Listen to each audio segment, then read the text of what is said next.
मुझे आइडिया कैसे आएगा। ठीक उसी आइडिया को दूसरे व्यक्ति ने देखा, दूसरी कंपनी ने देखा, उसको कॉपी किया, उसके सिस्टम में परिवर्तन किया और अपनी एक और कंपनी बना दी जिसका नाम है OLX। That's the most important thing. दोस्तों, इस बात से फर्क नहीं पड़ता आप अपने व्यापार के बारे में क्या सोचते हैं, इस बात से फर्क पड़ता है दूसरा व्यक्ति आपके बिजनेस के बारे में क्या सोचता है। यदि आप अपने बिजनेस के प्रारूप को नहीं बढ़ाएंगे तो आने वाले समय में एक बच्चा, हम लोग कहते हैं ना प्रतियोगिता, कौन लोग कहते हैं कंपटीशन है, कितने लोग मानते हैं मेरे बिजनेस में कंपटीशन है? कंपटीशन है, लेकिन आपने अपने बिजनेस को यूनिक नहीं बनाया, आपने कंपटीशन पैदा किया है, आप कंपटीशन का हिस्सा हैं। आप हमेशा अपने व्यापार को कंपटीशन में ही चलाने की कोशिश करते हैं, कभी भी कोई ऐसी यूनिक आइडेंटिटी, यूनिक सिस्टम को डेवलप नहीं करते कि आपका व्यापार तेजी से आगे बढ़ पाए। और दोस्तों, जो लोग कंपटीशन को फाइट करने के लिए अपने बिजनेस की कोई यूएसपी डिजाइन करते हैं, वो अपने बिजनेस का आकार ही नहीं, प्रारूप ही नहीं, कीमत को भी कई गुना बढ़ा लेते हैं। लक्ष्य या ध्येय निर्धारित करना, बहुत सारे लोगों के जीवन में कोई गोल ही नहीं। उनसे पूछो सर बिजनेस क्या करना है, सर चल रहा है। लाइफ कैसी है, कहते कट रही। बड़े मजे से बोलते लाइफ कैसी है, कहते कट रही है। मैंने कहा कट, तेरे से बात ही नहीं करती, तेरी तो लाइफ कट रही है यार। जिसकी कट रही है उसको हम काट देते हैं, हमारी लाइन में ही नहीं, उसका नंबर ही नहीं, और नंबर भी डिलीट। तेरी तो कट रही है तो कट ही जाएगी, लेकिन नंबर ही डिलीट। जीवन में बहुत सारे लोग कहते हैं लाइफ कट रही है, चल रही है, क्योंकि उनके अपने जीवन में कोई लक्ष्य नहीं है, कोई ध्येय नहीं है, कोई टारगेट नहीं है, कोई गोल नहीं है। और दोस्तों, गोल की टेस्टिंग अगर करनी है तो पहले मैं आप सबसे एक बार बोलता हूं हेलो। धीरे से आपने बोला क्योंकि मैंने भी धीरे बोला हेलो। चलिए दूसरा टेस्ट करते हैं, team A and team B. Hello. आपके पास टारगेट है, आपके पास एक लक्ष्य, आपके पास एक लक्ष्य है, और इधर के लोग कम है, इधर ज्यादा है क्योंकि यहां खड़े भी हुए हैं। हेलो। देखा, जब हम किसी अपने जीवन में कोई भी लक्ष्य निर्धारित कर लेते हैं तो हमें पता होता है कि ये टॉप लाइन है, इस टॉप लाइन को ही तो पार करना है। और जब एक व्यक्ति अपनी टॉप लाइन को पार करने की कोशिश करता है तो यदि पार ना भी कर पाए तो कई बार उसके बराबर तक पहुंच जाता है, कई बार उससे आगे निकल जाता है, कई बार एक दो पॉइंट पीछे रह जाता है, कोई फर्क नहीं पड़ता। आपने ट्राई तो किया, आपको पता था हमारी संख्या कम है, उसके बावजूद भी आपने इस तरफ के पाले के लोगों को हरा दिया, क्योंकि आपको एक टारगेट मिल चुका है। और जो व्यक्ति अपने जीवन में अपना लक्ष्य और अपना ध्येय निर्धारित करते हैं वो अपने जीवन की हर अचीवमेंट को पा सकते हैं। लक्ष्य या ध्येय निर्धारित करना। मैं आपसे पूछता हूं, ऐसा क्यों है कि हमारे देश में ही नहीं पूरे विश्व में 3% लोगों के पास अनगिनत संपत्ति है? अनगिनत संपत्ति क्या होता है? इतनी संपत्ति कि यदि वो पूरा जीवन उसको गिनने में ही लगा दे तो एग्जैक्ट अमाउंट नहीं बता सकता। जैसे मैं बता सकता हूं, मेरी जेब में 9,726 रुपए हैं, एक कॉइन भी है 10 पैसे का जो बहुत पुराना लोहे का चलता था। मतलब मेरी कैलकुलेशन एग्जैक्ट है मेरी पॉकेट में क्या है। लेकिन बहुत सारे व्यक्ति ऐसे होते हैं जिनको यही नहीं पता होता कि यदि आजीवन अपनी संपत्ति को गिनने में लगा दिया जाए तो कितनी संपत्ति होगी।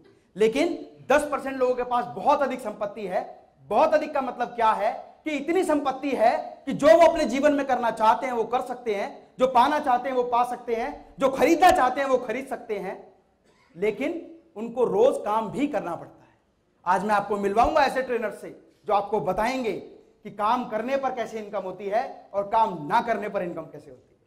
60% लोगों के पास बहुत कम संपत्ति है, इतनी कम संपत्ति है कि वो अपने सपनों को रोज मारते हैं, रोज उनको किल करते हैं। वो कहते हैं कि गाड़ी तो मैं लंबी ले सकता हूं, लेकिन आगे का बोनट लंबा होता है ना और पीछे का लंबा होता है तो पार्किंग करने में बड़ी दिक्कत होती है। बहुत सारे लोगों से मैंने सुना है, इसीलिए होंडा सिटी ना लेकर मैंने सेंट्रो ली हुई। वो अपने टारगेट को मारते हैं, अपने आप को किल करते हैं।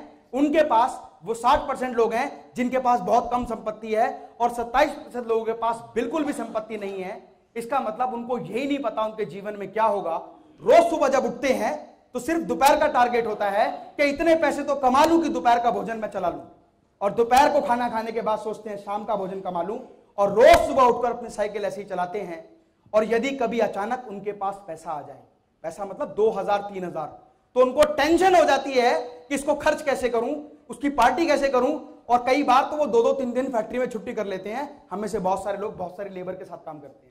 आपको पता है यदि उसको 3,000 रुपए मिल जाए तो उसको टेंशन हो जाती है, वो पार्टी कर लेता है, वो संभाल ही नहीं पाता उसको। ऐसा क्यों है? ये रिजल्ट क्यों है कि 3% लोगों के पास अनगिनत संपत्ति है? 10% लोगों के पास बहुत अधिक संपत्ति है। जब पूरे आंकड़ों को अध्ययन किया गया तो रिजल्ट और बातें बहुत चौंकाने वाली निकली, आश्चर्यचकित करने वाली निकली। 3% लोगों के पास अनगिनत संपत्ति इसलिए है, या तो उन्होंने बहुत बड़े परिवार में जन्म लिया है, पहले से ही सब कुछ समृद्ध है, नहीं तो उन्होंने अपने जीवन में अपने स्पष्ट, लिखित और बड़े ध्येय बनाए हैं और समयबद्धता के साथ बनाए हैं। उनको अपने जीवन में क्या करना है, कब करना है, कितना बड़ा करना है, कितने समय में उसको अचीव करना है, सब कुछ उनके पास लिखित रूप में उनकी डायरी में लिखा हुआ है।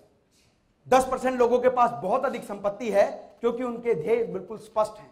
उन्हें पता है कि 10 साल के अंदर मैं एक लिमिटेड कंपनी बना लूंगा, 10 या 12 में भी हो सकता है। क्यों है इस लाइन में? क्योंकि वो कहते हैं 10 या 12 भी हो सकता है, 15 तक तो मैं कर ही लूंगा। ध्येय बड़े हैं, स्पष्ट हैं, लिखित हैं, समयबद्धता नहीं, टाइम बाउंडेशन नहीं। 60% लोगों के पास बहुत कम संपत्ति इसलिए है क्योंकि उनके अस्पष्ट ध्येय हैं। उनको जीवन में यह पता ही नहीं है कि करना क्या है। उनके पास कोई टारगेट नहीं है। रोज सुबह पूछो भाई साहब काम कैसा चल रहा है, कहते बहुत बढ़िया।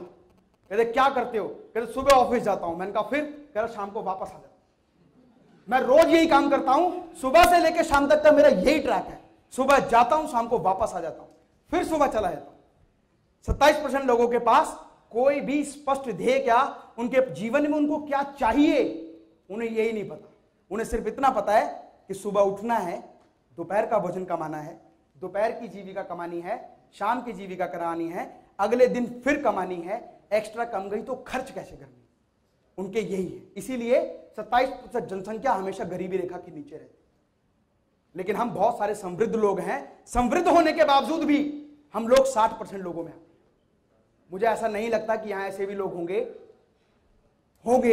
ऐसा भी नहीं हो सकता, शायद मैं ऐसा मानता हूं। मतलब 60% लोग भी ऐसे नहीं होंगे जो इस स्लैब से इस स्लैब में आए हों, इस स्लैब से अगले स्लैब में जाए।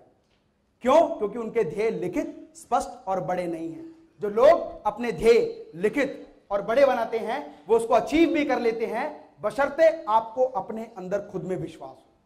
कितने लोग मानते हैं मुझे अपने ऊपर विश्वास है? अभी ये टेस्ट मैंने पहले भी पूछा था, अभी इसको प्रूव करके चेक करेंगे कि कितने लोग ये मानते हैं कि मुझे अपने ऊपर विश्वास है। जो लोग ये मानते हैं मुझे अपने ऊपर विश्वास है, विश्वास होना एक सकारात्मक बात है, लेकिन दोनों तरह से। मुझे पूरा विश्वास है कि मैं 1 इंच भी कमर कम नहीं कर सकता, यह भी एक विश्वास की बात है। मुझे पूरा विश्वास है कि साल भर का टाइम भी दे दो और 5 साल का भी दे दो ना, तो 36 से 37 हो सकती है, 32 नहीं हो सकती। पूरा विश्वास है, मैं ये नहीं कर सकता, I can not do this, बिल्कुल भी नहीं कर सकता, मुझे पूरा विश्वास है। दोस्तों, विश्वास का मतलब हमेशा सकारात्मक नहीं होता, नकारात्मक चीजों के लिए भी हमारे मन में विश्वास होता है। मैं बुलाना चाहूंगा श्री प्रमोद बंसल जी को। मैं चाहूंगा सर आप आगे आ जाएं। थोड़ा सा आज 2-3 बैच हमने मिला दिए हैं, ओवरलोडेड हो गया, प्लीज कम। कुछ लोगों को विश्वास होता है कि मैं अपने जीवन में ये कर सकता हूं, yes I can do this, हां मैं कर सकता हूं। कितने लोग मानते हैं हां मैं कर सकता हूं? ग्रेट। कुछ लोग ये कहते हैं मैं ये करूंगा, yes I will do, but I don't have any limitation of time. I will reduce my stomach with 4 inches till the age of 65. I have a big target. So this is the way of target. जो लोग ऐसा मानते हैं, इन बातों में से आप में से कौन सी बात फिट होती है ये हर व्यक्ति को पता है। और दूसरा तो अगर वाइफ या हस्बैंड साथ में है ना तो कोनी भी मार रहा है, कह रहा देखो ये लिखा हो, यही बात आप कह रहे हैं। मैं बात करता हूं कौन है ये लड़की, मैंने लिख रखा है अरुणिमा सिन्हा। कौन है अरुणिमा सिन्हा जिसको अपने ऊपर इतना विश्वास है कि ये सब कुछ कर सकती है? दोस्तों, अरुणिमा सिन्हा एक पहले बिल्कुल फिजिकली फिट लड़की थी। एक बार एक कंपटीशन को लड़ने के लिए ये कहीं दूसरी जगह पर जा रही थी, दूसरे प्रदेश में, और ट्रेन में बैठी हुई थी। इसने गोल्ड की चेन पहनी हुई थी, और गोल्ड की चेन, ट्रेन और अकेली लड़की और 2 बदमाश, उन्होंने देखा कि ये लड़की हमारा क्या कर सकती है, उससे चेन छीनने की कोशिश की। और जब चेन छीनने की कोशिश की तो वो एक स्पोर्ट्स गर्ल थी, उसने हाथापाई की, लड़कों ने आवेग में आकर उसकी चेन तोड़ ली और उठाकर उसको चलती ट्रेन से नीचे फेंक दिया। दोस्तों, चलती ट्रेन से क्या, आप चलती बस से उतर के देखो तो आपको पता लग जाएगा कि कैसे घूमकर रोड पर चक्री खा जाते हैं। तो लड़की को जब ट्रेन से नीचे फेंका, दुर्भाग्यवश वो जिस पटरी से दूसरी पटरी पर गिरी, वहां पर कोई घास का मैदान या खेत नहीं था, वहां भी दूसरा ट्रैक था। कई बार आपने देखा होगा ट्रेन जब चल रही हो तो इधर भी ट्रैक है, इधर भी ट्रैक है, गाड़ियां आती जाती रहती हैं। ठीक इसके साथ भी ऐसा ही हुआ, जब इसको उठाकर दूसरी तरफ फेंका तो वहां भी दूसरा ट्रैक था, एक दूसरी ट्रेन आई और उसका एक पैर काट के निकल गया। कौन है अरुणिमा सिन्हा? अरुणिमा सिन्हा 2011 की नेशनल वॉलीबॉल प्लेयर, और एक प्लेयर जिसके दोनों पैर सलामत हों, दोनों हाथ सलामत हों, तभी वो स्पोर्ट्स में आगे बढ़ सकता है। ऐसा है या नहीं? यस और नो? ग्रेट। अरुणिमा सिन्हा को अपने ऊपर विश्वास था, इसके नाम के आगे लिखा था Arunima Sinha national volleyball player, national, Bharat की वॉलीबॉल प्लेयर। लेकिन इसके मन में खुद के ऊपर एक विश्वास था कि मुझे इंटरनेशनल बनना है। होता है ना कि मैं दिल्ली में बिजनेस कर रहा हूं, मुझे पंजाब में बिजनेस करना है, मैं पंजाब में बिजनेस कर रहा हूं, मुझे हरियाणा में बिजनेस करना है, मैं पंजाब, हरियाणा, राजस्थान में बिजनेस कर रहा हूं, मुझे पूरे भारत में बिजनेस करना है। और जब सिक्का पूरे भारत में जम जाता है तो ध्येय और बड़ा हो जाता है कि मुझे इंटरनेशनल बिजनेस करना है, मुझे विदेश व्यापार करना है, मुझे व्यापार का आकार और प्रारूप बदल देना है। अरुणिमा सिन्हा को भी अपने पर विश्वास था कि मैं नेशनल प्लेयर हूं, मैं इंटरनेशनल प्लेयर बनूंगी। लेकिन जब किसी का एक पैर ना रहे दोस्तों, तो खेलने की बात तो छोड़ो, वो लड़की ठीक से खड़ी भी नहीं हो सकती। लेकिन अरुणिमा सिन्हा ने अपने ऊपर विश्वास रखा, एक आर्टिफिशियल पैर लगाया, एक नकली पैर लगवाया, और उसके साथ 21 मई 2013 को विश्व की पहली महिला बनी जो हिमालय पर चढ़ी। खुद में विश्वास रखना, जो लोग अपने जीवन में अपने अंदर विश्वास रखते हैं, वो अपनी हर बुलंदी, हर चाहत, हर इच्छा और हर टारगेट को पूरा कर लेते हैं। और हमें तो यही विश्वास नहीं है कि मेरा टर्नओवर 5 लाख से 50 लाख कब होगा, 50 लाख से 1 करोड़ कब होगा, और 1 करोड़ से 5 करोड़ होगा, 5 करोड़ से 500 करोड़ कब होगा, और 5000 करोड़ का तो सपना देखते ही मैं बेहोश हो जाता हूं। मैं सोच ही नहीं पाता कि 5000 करोड़ इकट्ठे कैसे होते होंगे। मैंने तो कभी 10 लाख भी इकट्ठे नहीं देखे। लेकिन बहुत सारे लोग व्यापार में छोटे आकार से शुरू हुए और धीरे धीरे डेवलप करते करते करते करते उन्होंने देश की सबसे बड़ी कंपनी का निर्माण किया। धार तेज करना, धार तेज करना मतलब अपने आप को ट्रेन करना। हम में से बहुत सारे लोग कभी भी ट्रेनिंग पर ध्यान नहीं देते, सोचते मेरे बिजनेस में मुझसे अच्छा ये बताएगा, मेरा कॉम्पिटिटर भी मेरे को क्या बता पाएगा, साला उससे बड़ा बिजनेस तो मैं पहले से ही करता हूं। लेकिन जब कॉम्पिटिटर की लाइन देखते हैं तो नंबर आता है 627, कहते कि मतलब 626 नंबर पहले, इससे पहले और व्यक्ति। और दोस्तों इस बात से फर्क नहीं पड़ता आज की प्रेजेंट सिचुएशन में कंपटीशन क्या है। आज से 20 साल बाद, कैलकुलेशन समझना, आज से 20 साल बाद आप प्रेजेंट कैलकुलेशन की बात कर रहे हैं, आप वर्तमान कंपटीशन की बात कर रहे हैं। मैं बात कर रहा हूं आज से 20 साल बाद के कंपटीशन की नहीं। आज से 20 साल बाद एक बच्चा पैदा होगा, आज से 20 साल बाद एक बच्चा पैदा होगा, फिर 20 साल बाद वो बड़ा होगा और वो आपके बिजनेस के आकार और प्रारूप को पार करके आपसे भी कई गुना ज्यादा आगे निकल जाएगा। आज से 40 साल बाद भी आपसे जो आज बच्चा पैदा नहीं हुआ वो भी कंपटीशन के माध्यम से आपको धो के चला जाएगा। आप प्रेजेंट कंपटीशन की बात करते हैं। डिपेंड करता है आपने अपने जीवन में टारगेट क्या बनाए, अपने लक्ष्य क्या बनाए और लक्ष्य को प्राप्त करने के लिए तरीका क्या बनाया। क्या आपने कोई अपने व्यापार में ऐसी यूएसपी देखी, कोई ऐसा सिस्टम इंप्लीमेंट किया जिससे आप अपने व्यापार के प्रारूप को बहुत बड़ा कर सकते। ये एग्जांपल्स में ज्यादा ना लेते हुए मेन कोर ट्रेनिंग पर आता हूं। धार तेज करना मतलब अपने आप को ट्रेनिंग्स के माध्यम से, डेवलपमेंट के माध्यम से रोज ट्रेंड करना, रोज नई चीजों को देखना, रोज नई चीजों को समझना और समझने के बाद अपने बिजनेस में उसको इंप्लीमेंट करना। क्योंकि जब तक आप केवल सीखते रहेंगे, जब तक उस पर काम नहीं करेंगे, जब तक उसको अपने बिजनेस में इंप्लीमेंट नहीं करेंगे, जब तक भी तरक्की होने वाली नहीं। ठीक है, एक बार चेक कर लेते हैं। हेलो, हाय, कंफ्यूजन हो गई, कई लोगों ने कहा अभी एकदम पूछ लिया सर दोनों एक साथ। ठीक, फाइन। हम बात करते हैं।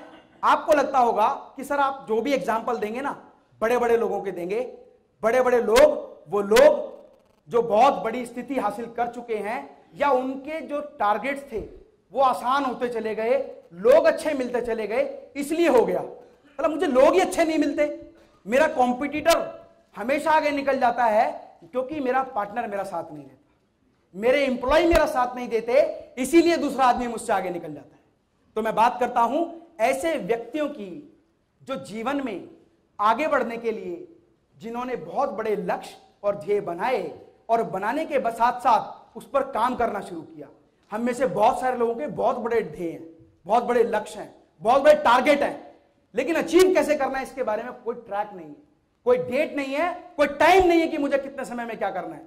मैं बात करता हूं अपने सपनों में रंग भरे। हम लोग ड्रीम बनाते हैं कच्चे पक्के, या तो मैं लूंगा होंडा सिटी, यहां मैं लूंगा मर्सिडीज, यहां मैं लूंगा मर्सिडीज, यहां मैं लूंगा बीएमडब्ल्यू। चलो बीएमडब्ल्यू नहीं तो मैं वापस घूम के सेंटर पे आए। सपनों में रंग भरे। रंग कैसे भरते हैं मैं आपको बताता हूं। दूसरा, दूसरों की काबिलियत पर विश्वास रखें। हमारे बिजनेसमैन की, इंडियन बिजनेसमैन की सबसे बड़ी प्रॉब्लम क्या है?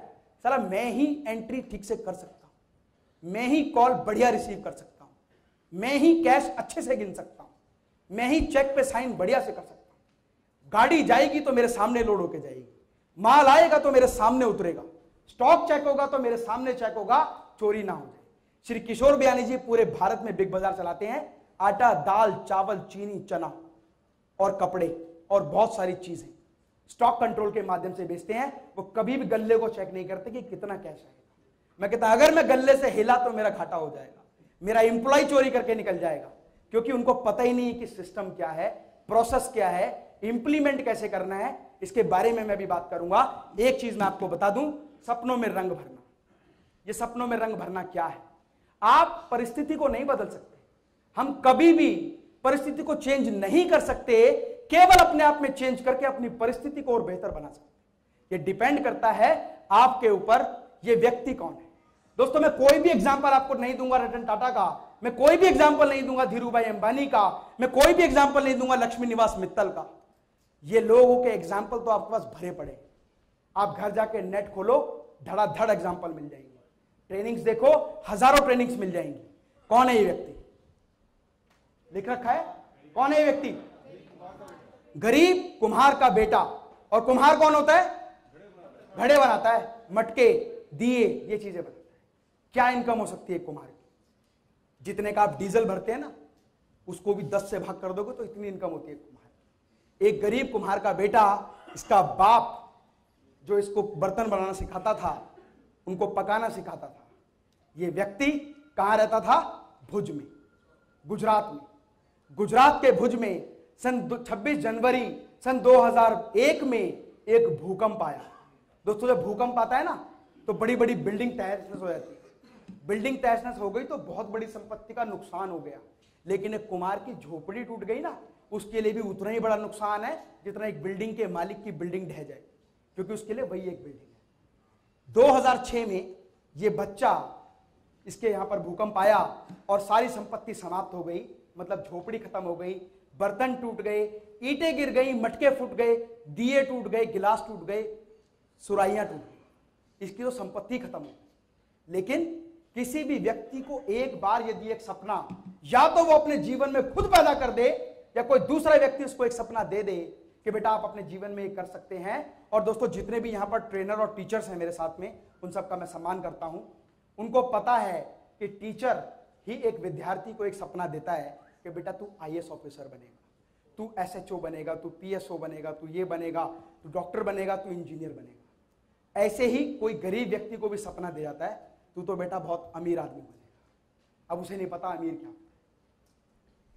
यह व्यक्ति जो गुजरात में 26 जनवरी 2001 में भूकंप आने पर जिसकी सारी संपत्ति नष्ट हो गई, इस लड़के का नाम है मनसुख भाई प्रजापति। प्रजापति लोग समाज, कुम्हार लोग होते हैं जो ये मिट्टी के बर्तन बनाते हैं। मनसुख भाई प्रजापति को बचपन से ये एक बात सुनने में आती थी कि मटका क्या है? गरीब का फ्रिज। मटका क्या है? गरीब का फ्रिज। ठंडा पानी पीने के लिए मटका, ऊपर कटोरे में रख दो, सब्जी तो खराब नहीं होती, पानी के अंदर पॉलिथीन बांध के डाल दो तो खराब नहीं होती।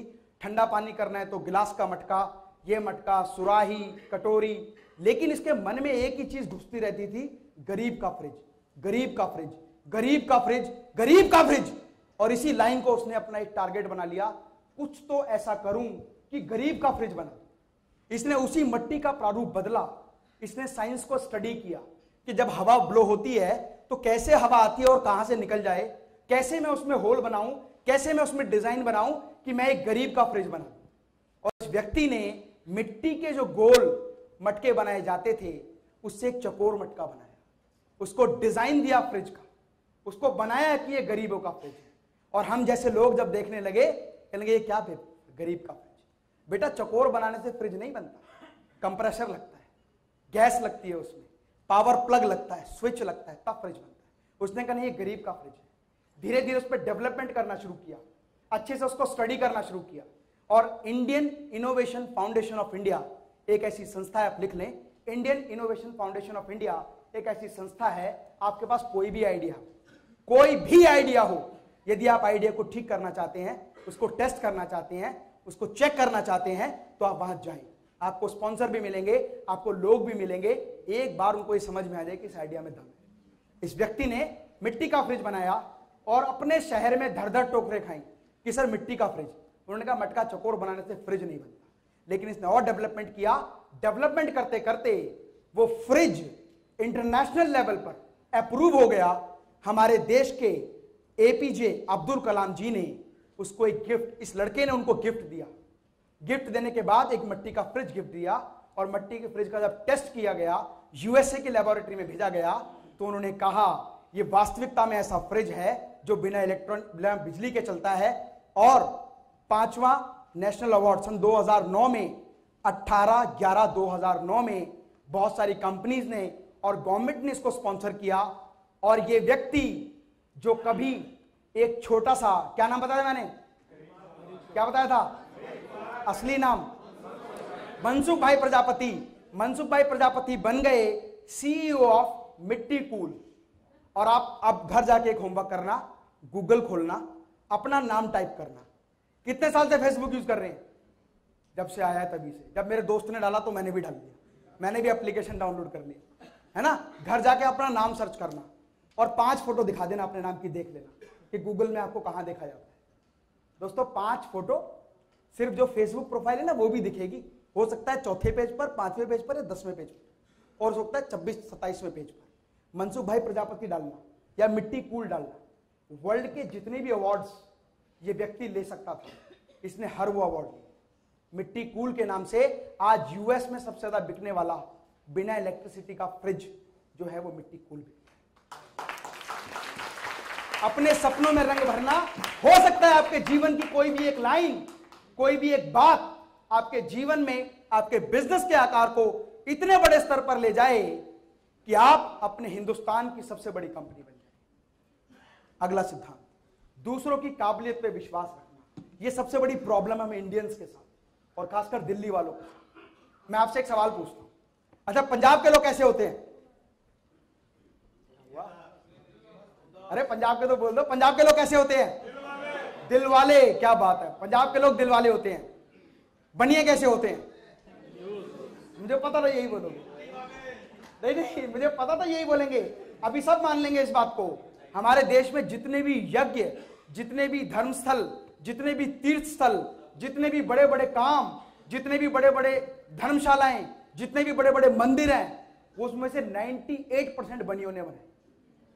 आप करो बनियों पे, बनिए कंजूस हो। समाज में धर्म का काम, प्रचार का काम, सपोर्ट का काम। आपने कहा पंजाबी बड़े मस्त होते हैं, बिल्कुल होते हैं, लेकिन पंजाबी भी कंजूस होते हैं। गुजराती लोग कैसे होते हैं? महाकंजूस। गुजराती लोग इंटेलिजेंट होते हैं, उन्हें पता होता है कि कहां पैसा खर्चना है, कहां नहीं खर्चना है, किस चीज पे खर्चना है, किस पे नहीं खर्चना है। लेकिन दोस्तों ऐसा नहीं है। हम लोग सब एक चश्मा पहनते हैं और हर एक आदमी को एक ही चश्मे से देखते हैं। पंजाबी मस्त आदमी, पंजाबी मस्त आदमी, बनिया कंजूस आदमी, ठाकुर साहब मजबूत दमदार आदमी। ऐसे नहीं, ठाकुर भी डरपोक हो सकते हैं। दोस्तों इस बात से फर्क नहीं पड़ता कि आप कैसे देखते हैं। जैसी पिक्चर दिखाई जाती है ना, लोग वैसा मानना शुरू कर देते हैं। और हम जिस व्यक्ति को जान, अच्छा नेपाल के लोग कैसे होते हैं? बहादुर, ईमानदार, चौकीदार, बहादुर, है ना। अच्छा कितने लोग नेपाल गए हैं? 30-40। आवाज तो मुझे 100 से ऊपर आई थी। क्योंकि आप हम मान लेते हैं, जैसा सुनते जाते हैं वैसा ही अपने ऊपर इंप्लीमेंट करना शुरू कर देते हैं और मान लेते हैं कि ये व्यक्ति ऐसा ही होता है। दूसरों की काबिलियत पे बिल्कुल विश्वास नहीं करते। मतलब मेरा काम मुझसे बेस्ट कोई और कर सकता है? नहीं, मेरा काम मुझसे बेस्ट कोई नहीं कर सकता।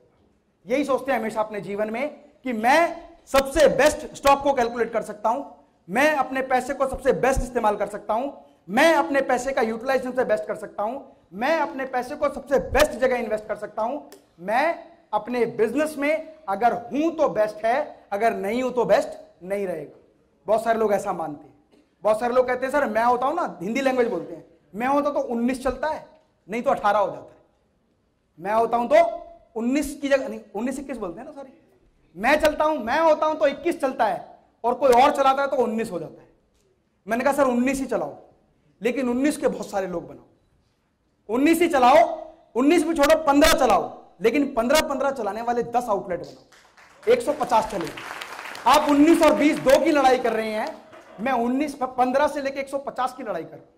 अपने बिजनेस के प्रारूप को बदलो, अपने खुद के दूसरों की काबिलियत पर विश्वास करना। और हम में से बहुत सारे लोग कभी भी दूसरे की काबिलियत पर विश्वास नहीं करते, हमेशा यही मानते हैं कि यह काम मुझसे बेहतर कोई और नहीं कर सकता, इसीलिए यह काम मैं खुद करता हूं। लेकिन अपनी ही इंडस्ट्री में जब देखते हैं ठीक वैसा बिजनेस, ठीक वैसा काम आपका कॉम्पिटिटर आपसे मच बेटर कर रहा होता है, फिर आप कहते हैं कि मुझसे बेटर कोई नहीं कर सकता। खुद में विश्वास रखने के बाद अपनी दूसरों की काबिलियत पे विश्वास रखना। क्या है ये? हाईवे। और हाईवे पर तो एक बार रेस दी तो सीधा 80, 90, 100, 110, 120, 140 तक किसने चलाई है? अब धीरे धीरे उठाएंगे यार इसने 140 चला ली, मैं भी चला लूंगा, मैं टारगेट मिल गया 140 का। फाइन। हाईवे जब बनता है तो गवर्नमेंट बनाती है हाईवे, प्राइवेट नहीं है कि मेरी गली है तो हमने 20 लोगों ने मिलकर बना दी, हमने पैसे इकट्ठा किया, हाईवे बना दिया। हाईवे जब बनता है तो बहुत सारी गवर्नमेंट, बहुत सारी कंपनीज से टेंडर भरवाती है। और टेंडर का मतलब क्या होता है? जो सबसे बेस्ट क्वालिटी, सबसे कम प्राइस देगा उसको टेंडर मिलेगा। बिल्कुल सिंपल। आप मुझे कोटेशन दो, 50 लोगों से कोटेशन ली, जिसकी कोटेशन सबसे कम, क्वालिटी सबसे बेस्ट, टेंडर उसको मिल जाएगा। और ऐसा ही हुआ, दिल्ली से हरियाणा का हाईवे बन रहा था, गवर्नमेंट ने बहुत सारी कंपनीज और ऑर्गेनाइजेशंस को बुलाया और कहा कि टेंडर भरो। सबने टेंडर भरा और हर आदमी टेंडर लेने के लिए लीस्ट कॉस्ट पर जाने की कोशिश करता है, कम से कम मार्जिन की बात करता है। और कम से कम मार्जिन लेने के लिए जिस कंपनी ने काम किया उसको टेंडर मिल गया।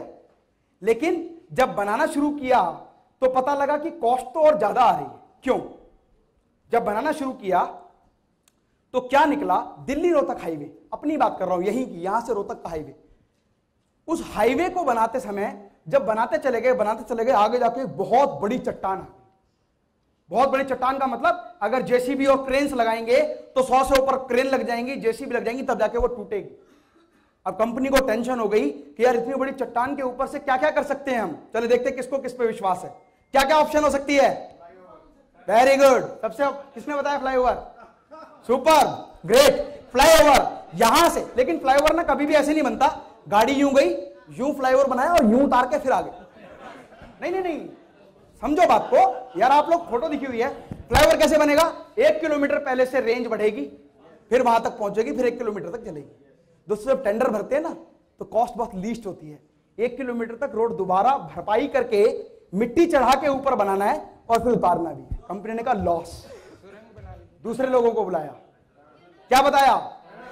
टर्नल बना दो। क्या बात है, ग्रेट। मैं चाहता भी था कि टर्नल ही बनना चाहिए। उन्होंने कहा, ऐसी एक आर्किटेक्ट को बुलाया जो यूएस में था, उसको कॉल किया, सर फीस? उसने कहा 5 लाख रुपए। कहते मिलेगी, आ जाओ। उन्होंने कहा सर बिल्कुल सिंपल है, यहां से एक टर्नल बनाओ, चट्टान से पार निकालो। उन्होंने कहा सर ये तो हमें भी पता है, हमारी कॉस्टिंग ही बढ़ जाएगी। टर्नल बनाने की जो कॉस्ट आ रही है that is 10% less than the flyover. Reject.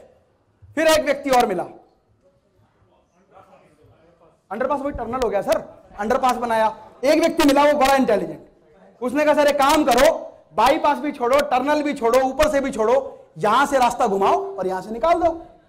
अरे इस तरफ वाले खेत वाले नहीं देते तो उस तरफ से निकाल दो। Very good. वैसे हम खेत वालों से बात कर चुके हैं, वो कहता है कि 5 करोड़ रुपए का 2 बीघा बेचूंगा।